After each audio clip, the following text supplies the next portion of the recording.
Good morning, lovely people. It's good to know actually that I'm not the only one going through rating changes and dealing with tilt. So we had Andreas and Ed both saying they tilted recently, and then Jim, Dave, and Izzy saying they didn't tilt necessarily, but they were going through rating fluctuations, mainly downwards. And David's comment was quite nice, saying that basically if we didn't tilt, it would show we don't care, which is quite a nice perspective to have. So yeah, maybe tilting isn't all bad.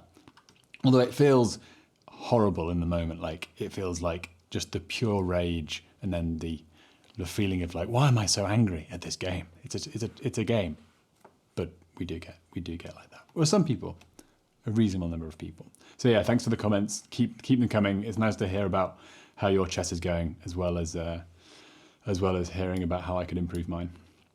So I'm going to play a 15-10 game, and I've been playing good and bad. I still haven't got back to the form I was playing at before, so I'm still in the 1600s, but just more focused on trying to play well, because even in the games where I'm playing poorly, the main feeling of frustration isn't the fact that I'm losing rating points. It's mainly the fact that I'm not noticing things that I should be noticing, and that I have been noticing before. Like, that's when I say should. It's like, it's not just I think I should be doing this based on nothing. It's like, I've done this before. I can play better than this. So now is the time to prove to myself I can play better than this. Magni Forzi. I like this username. So probably a French. E6, D5, and I always push to E5. C5, C3, and then some of these moves that I'm expecting. If none of those moves, then I'm not really sure. So the focal point is D4 for my opponent, so they'll probably try and maybe not that. So maybe this and this and this. So I just want to get on with development. I want to knight to F3, bishop to D3, and then castle. And if they put a knight here, I'm actually quite happy to continue developing, even though at that point I'm blocking my queen's view of D4, because the idea is that I'm focusing on development and happy to sacrifice even a central pawn, which is not an idea that I came up with, but it's an idea which I'm following, basically. Now, my opponent played that really quickly. I don't even know if they noticed that I gave up control of that point. But either way, I'm going to castle. Put the rook on E1 probably. So I'm not going to recapture. I would actually quite like for them to take so I can get my knight working. I think I'm going to go rook E1 straight away. And if knight E7... Okay, no, so they're just going to take. That's good. Allows me to develop. So my opponent now is 1, 2, 3 moves out from being fully developed, and I'm just 2 moves out. This is where I need to think though, because I've done sort of basic development, not really having to think too hard. But now I'm not sure what the best follow-up move is. So I could chase this queen. I could get my rook to a more active square. I could prepare B4 as well. I think to avoid going too far down on time, I am going to play rook B1. It's like a slow improving move for my pieces, but without a solid plan yet. I'd just like to sort of see what my opponent's going to do with their pieces. Okay, so yeah, that was one of the thoughts I had about chasing the queen, that the queen might want to move to C7 anyway. That's a typical move, I think, trying to to add pressure to this square here, because we've allowed the D4 pawn to fall. So right now it's got enough defense, and I'm not seeing how they could undermine or get rid of any of these defenders. Considering H4, I'm going to play H4. The thing is, they can still castle queenside, but if they do, then I've got good pressure, given that they've already created this hook. I've got two of my pieces attacking b5. So if I push a3, b4, and then b5 myself, I could rip open their queen side. And if they decide to castle king side, then I might have good pressure on their king side too. Okay, so I could go straight in with h5, stopping the knight developing to a square which would attack this pawn. I'm going to do that. I'm expecting they might they might push, and I have seen a line where we put the pawn on h5 and they push, and I just leave it and continue some other developing move, not even concentrating, and then they can take, and they have doubled h pawns and nothing on the g file. Okay, so right now this knight can't go here, or it can, but then I could take and then win this central pawn, attacking the queen. I don't know if I need to develop this bishop just yet. Maybe get it to e3, but no, not right now. That would lose a pawn. My candidate moves here are a3 with the idea of b4 as mentioned before, and then b5, or developing the bishop. Just gets the rooks closer to being connected, because whilst they're defended now by other pieces, they're not seeing each other, which is generally a good idea. How are they going to develop this bishop? I think they're a bit stuck. I think they're a bit stuck at the moment. This knight isn't going anywhere fun. I think it's worth attacking on the queen side. This bishop can probably... I was even thinking of just putting it directly on d2.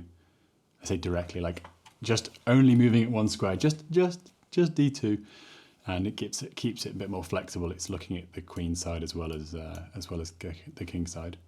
I'm reasonably happy with what's happening now. So their pieces are very stuck, or just without very many moves. Like this is their best piece, I guess, at this point, and it's not a great piece. Like it only has one forward move.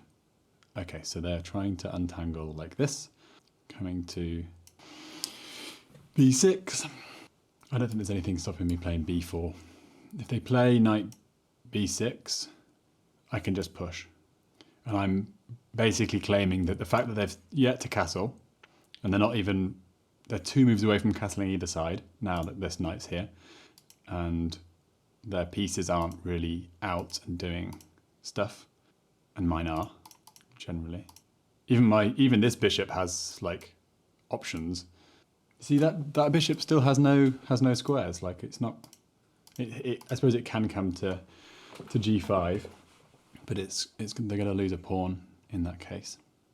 Are they thinking of pushing so that they undermine my only central pawn potentially? But if they push, then I can give a check to begin with, and then takes, and this pawn is quite weak. Kind of want to play queen c2, because their queen is undefended, and if I start pushing, maybe start with something like this, and then this push, there's some point where it could be that they can't move their knight because it's pinned to the queen.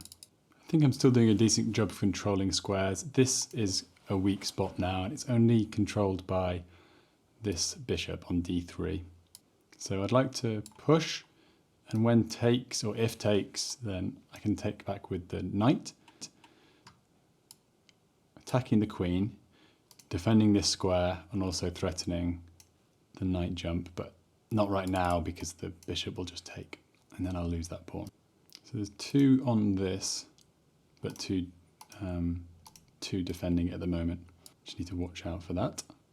It might be a good time to play the bishop out, because now the queen's not attacking this pawn, and I want to put a knight on this square.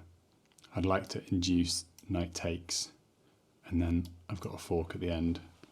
Not exactly working here, but something like that. Can't do that just yet because this pawn would fall though. A little bit unsure of what to do here.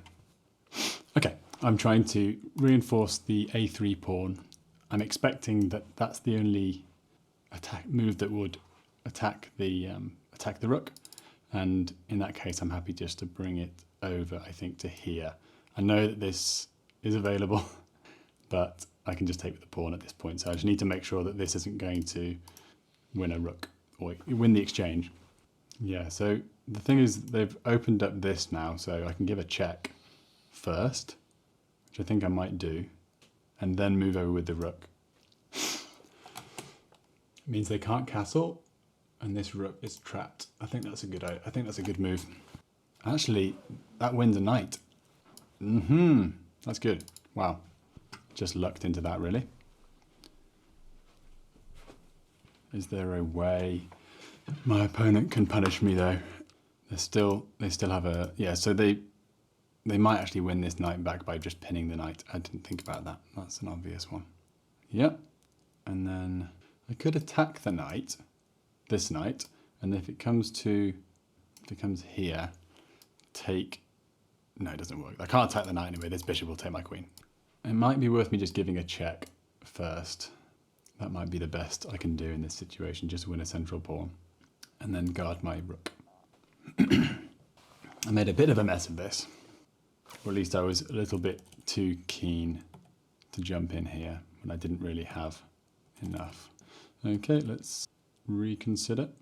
I think just queen to b1 works best. It avoids the knight being able to jump with an attack. There's pressure on this pawn. This knight has a responsibility. This pawn is also weak, so this bishop has a responsibility.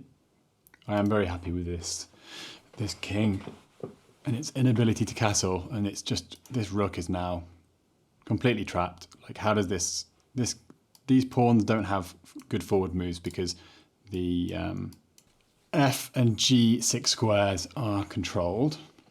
I was thinking of rook b2, but I'm trying to get out of any situations where the knight has a tempo and I have to either move the rook again or take the knight with the bishop. I want to keep the bishop pair because it's a relatively open board. Or at least trade a bishop for a bishop. I don't want to be trading a bishop for a knight in this position. Okay, so they're forcing the issue here, chasing my rook around. So if knight c4, what am I doing?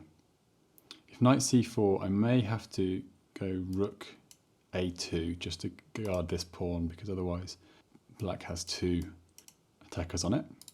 But I could also consider just taking this pawn in that situation.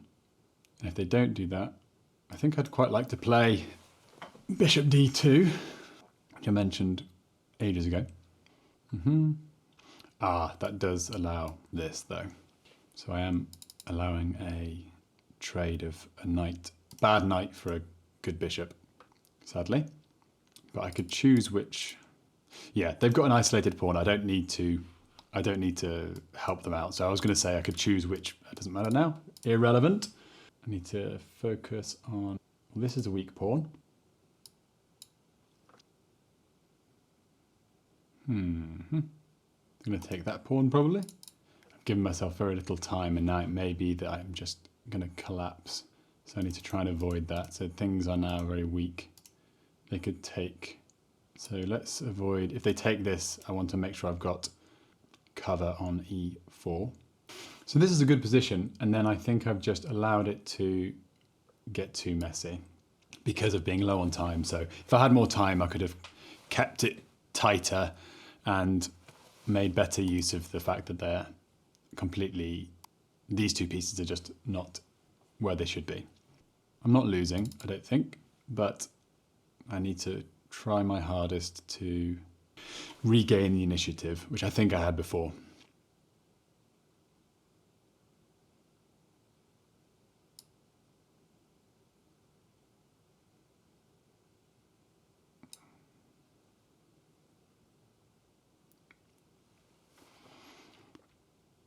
Okay, yeah, I'm happy with this trade.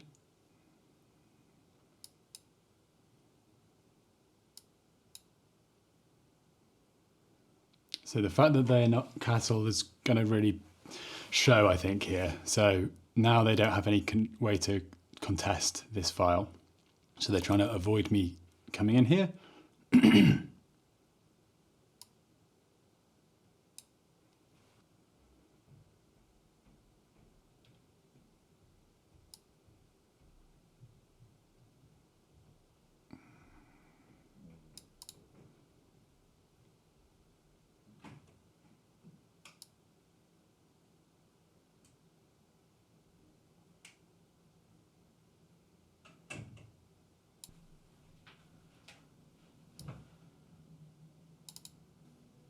I think I'm going to stay on this side. I know I'm giving myself potentially a little bit less room than I'd like, but so for this, I'm fine. I don't need to rush. I've got space.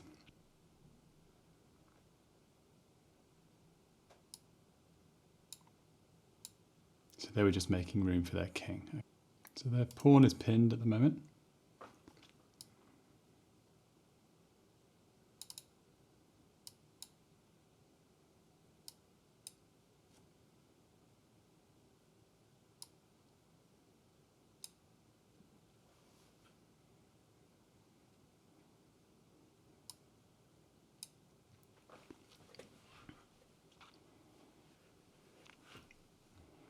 Okay, I'm down a pawn, but my rooks are way more active. Their king is relatively weak.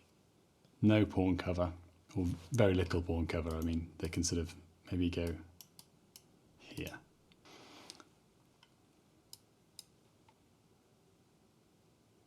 I don't want to trade either rook at this point, but they may force the issue a bit here. They can't push this pawn just yet. Okay, committal move. I couldn't even go here because the bishop covers it. I can't remove with this rook because this rook would be taken. And I want to get this bishop more active. So I'm completely decimating my own king's protection. But then their rooks are still not as active as mine. So maybe the initiative is still with me slightly. If they take, I can take back with the bishop, putting pressure on this square. And if they don't take, then I can take. Back to that. I think I might have one rook.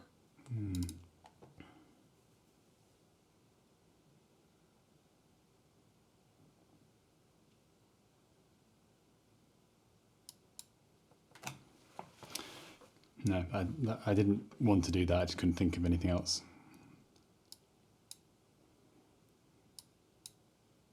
So they have a discovered check.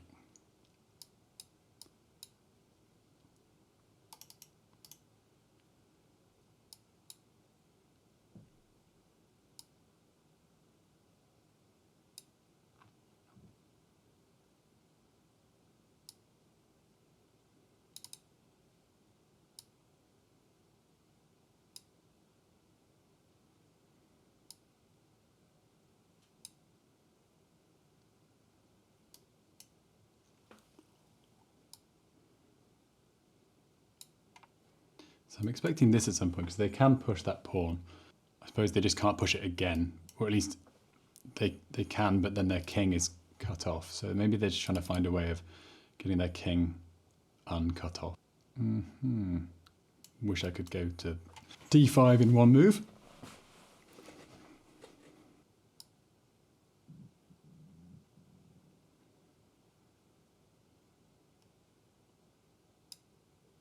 Okay, so I've allowed them to block in my rook, so I'm no longer controlling the 5th rank.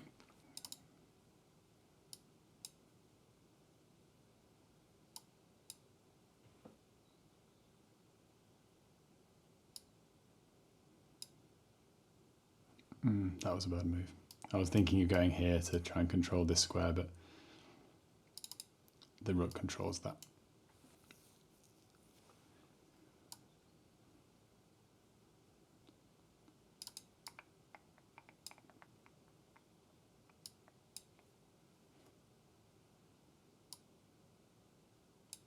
Ah, nice. Yep.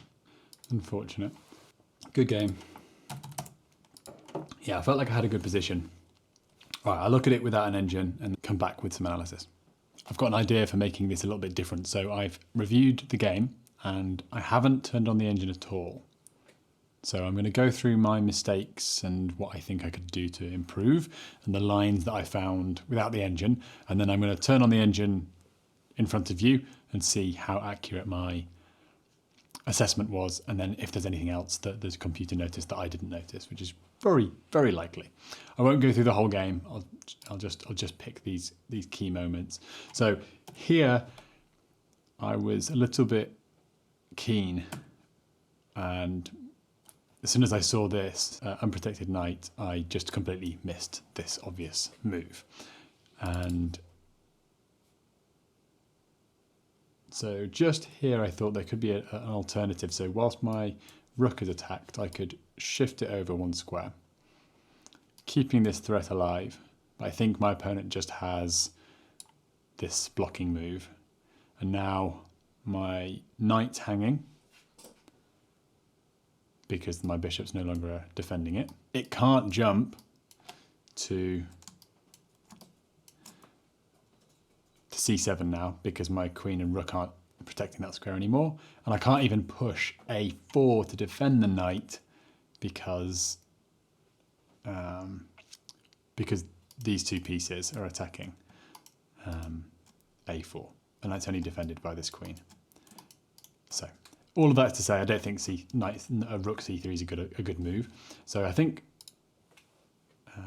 knight c7 is a good move. I think I should have followed it up with knight takes rook, because if they just go through if they just start taking everything, then I actually win with a check at the end. So if this takes, then I win because I've got a takes with check, and then I can just win the knight, and I'm up a knight.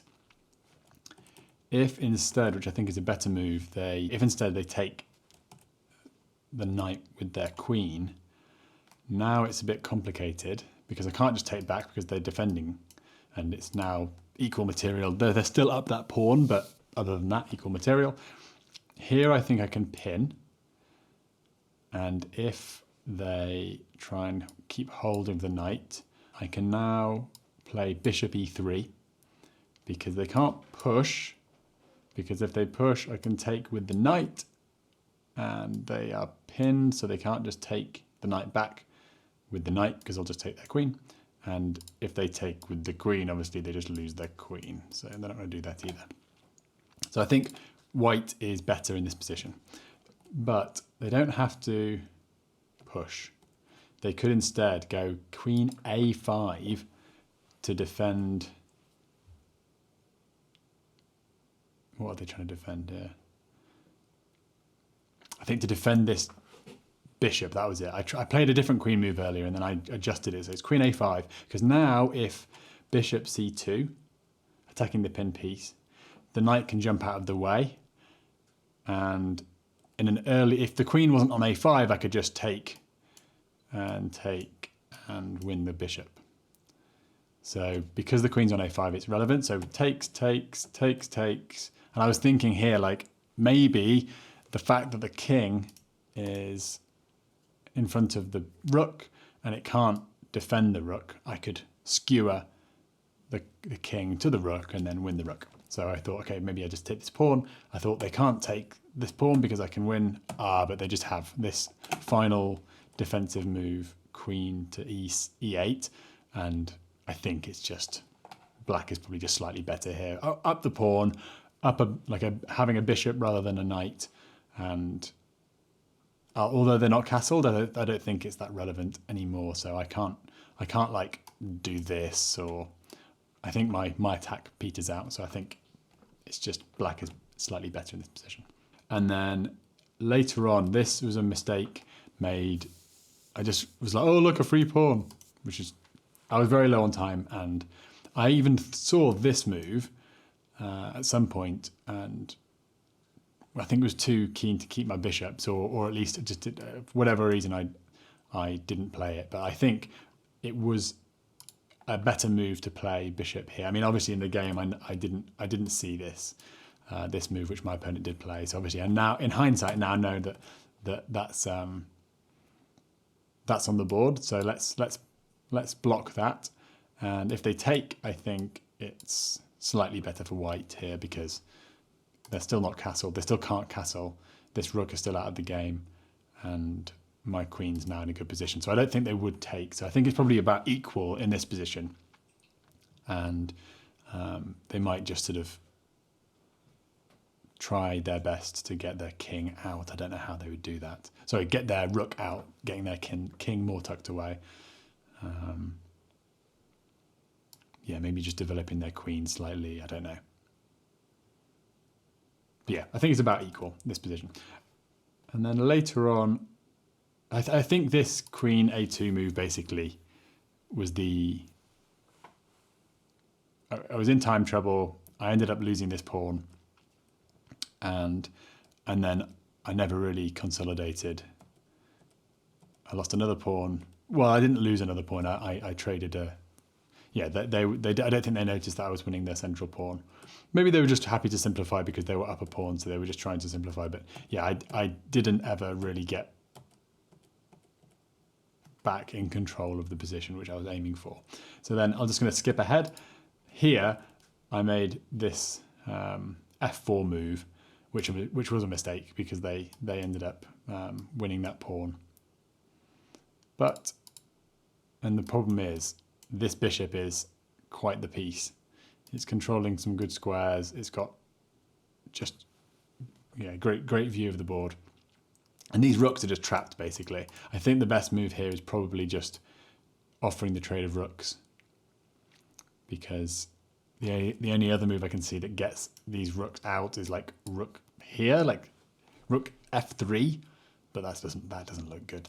There's no way of really consolidating it. I think this bishop and pawn duo are very strong. There's no way I can really challenge that apart from using this bishop. My bishop just looks terrible here.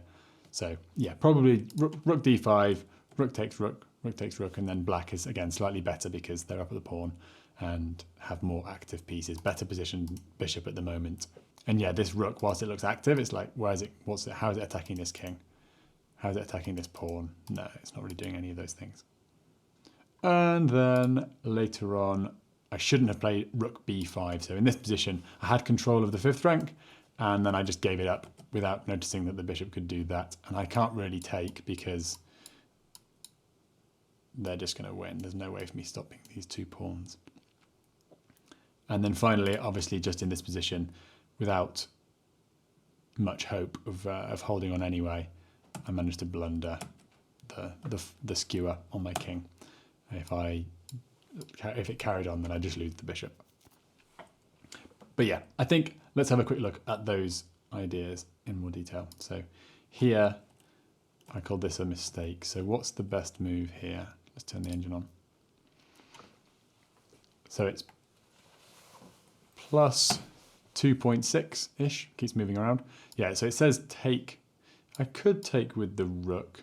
It's still winning. And then when the rook slides over, do what I did in the game. And yeah, all of these are the things I did in the game, which is good. Yeah, I think my opponent did play this. This is all engine lines, wow. And okay, they chased away the rook here, but it's still plus 3.5 in this position. And it's asking me to give up the exchange or push this pawn. But yeah, give up the exchange either way. Either pushing this pawn would give up the exchange or just taking the bishop. I wonder why that is. Is it because I can then pin the rook? Sorry, too many arrows. Let's see why that is a move. It is to pin the rook. Okay, so, but how does that work out in the end? They can just defend the rook and then go after the pinned piece. It's because it's in front of the king. Okay, so we do get that back. It's plus 4.6 here. I was completely winning, but was not going to spot that, I don't think, given how much time I had on the board. Okay, let's carry on. So I started crawling up in a ball a little bit. And yes, I should have played that now. That's a good idea even now. And I'm sure it'll still be a good idea. And I did see that, yeah, that I messed up that and let the knight fork, but they didn't do it. And then, yeah, look, I was right to call that a mistake. And I was pretty much right to say that this was a move. It's saying bishop b4 first, pinning this bishop to the king. No, actually now it's saying straight away. So yeah, I'm quite happy to have noticed that in my analysis. But yeah, I go from plus 2.8 to plus 0.4. So all my advantage goes. My opponent plays the best move on the board and then follows it up with another best move. So yeah, they've equalized completely here because I've allowed that. And then let's see further on. Actually, let's just have a quick look back here because I didn't look at this enough. So if in this line, knight takes rook, best move is for them to take the rook, makes sense. And then it's asking me to just take the knight.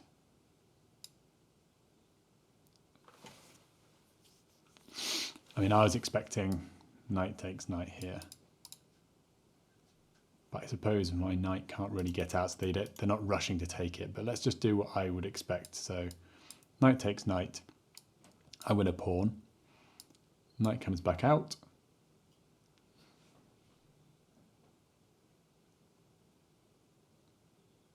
And then white can just attack that knight and maybe just takes. You see, I just want to take this knight straight away. Okay, that's fine. I don't need to go too deep into these engine lines. I'm just interested in how my analysis stacked up against the. So then, if takes. What about my idea to do this?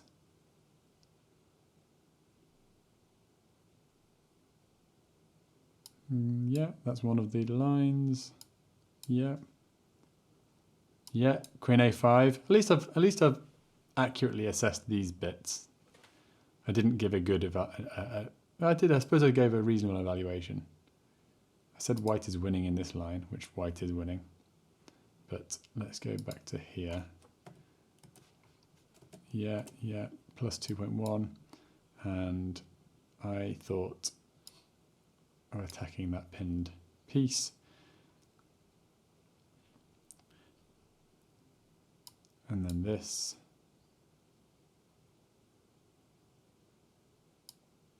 Bishop takes bishop, bishop takes bishop, bishop takes bishop.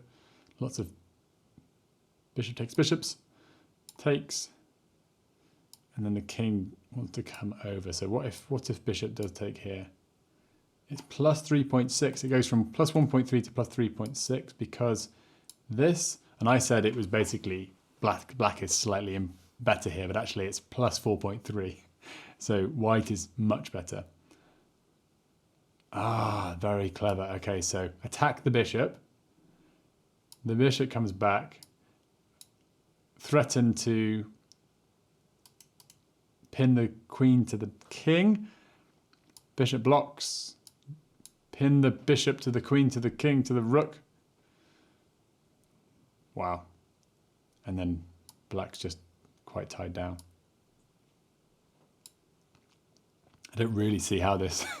You see, I still don't see how this is that much better for white.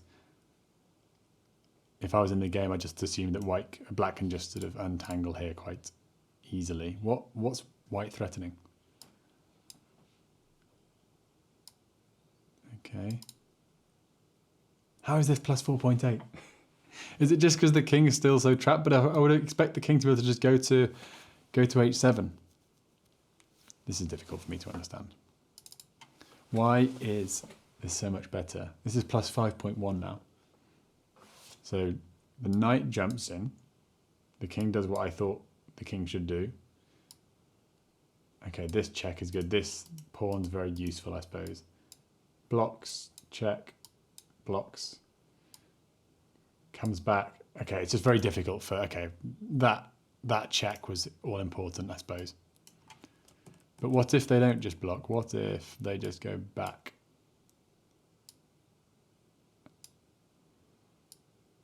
Okay. Yeah, okay. You can you can make use. This is something I'm not very good at. You can make use of these, of how cramped these pieces are, and just probe and say, okay, if you don't block with the pawn, my knight's now much closer to the action. If you come back, you're screwed because I'm forking these two, and this is just too much pressure. And if you block, then you're weakening this square. So what if this? Yeah, it's just too good. But yeah, I think way above my pay grade. Okay, I've gone too deep. But yes, I was wrong to think that this was, where did I say? This was just slightly better for black, because it's actually completely winning for white. Good analysis. I feel like I've learned something. And I think if I had more time, I would have been able to take this position, or even, let's say, yeah, even this position, and make more of it. But queen a2, as soon as the game ended, I felt like that was the losing move, or at least that was the momentum shifted, and I was right. So that's good. At least I have a decent sense of what was actually happening in the game. I need to give myself more time. I'm even in 15 plus 10 games. Maybe it's just that I'm getting back into the habit of doing it on camera, and I'm still not very good at it yet. Anyway, we'll see. Thanks very much for watching. Give this video a like if you liked it, and subscribe if you're not subscribed, and I will speak to you soon. Goodbye.